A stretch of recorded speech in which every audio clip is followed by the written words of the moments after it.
I sat down with long-term media manager Phil Castillo to talk about Blyth Spartans and why the football club is in the position it is at the moment. They've obviously suffered back-to-back relegations from the Vanarama National North to now where they find themselves in the NPL East in the relegation zone, to find out why the club is where it's at. Steady chairman.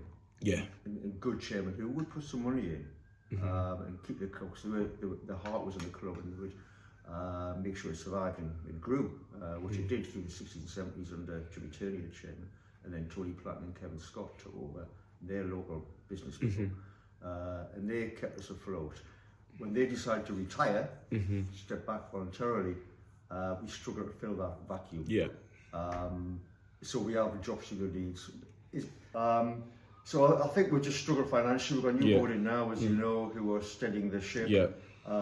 Because it has been a plummet down the leagues, and no disrespect to where we are now, but it's not really where we should be. Blyth Spartans should be. It's not a huge goal, really. I mean, I said beginning of the season, and as you said, the early games bore this out, that if we survive another relegation, that would be some kind of success. Yeah. Because the alternative just didn't bear thinking about. Now, what you just said, more recent games, I think we'll get, if we finish mid-table, I think we're doing very well. Yeah. Very well. I think anything above that would be beyond expectations at the beginning of November, effectively. I also spoke to Cian Halliday, who's media manager for Blyth Spartans Women's, to get his perspective of it all. Obviously, he's been a young fan, so hasn't seen much of the good times. Just to see his opinion and why he thinks the club is where it is at the moment. Unbelievable. Just they're here every week. We're still maintaining the 400, the 500, attendances week after week. We're just doing. I don't think we're doing as bad as we were last season. I think this season's been a lot more.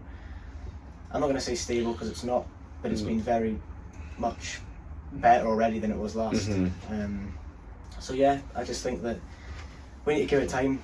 Obviously, as people say, Rome wasn't built in a day, so it's going to take time, but we'll get there at some point.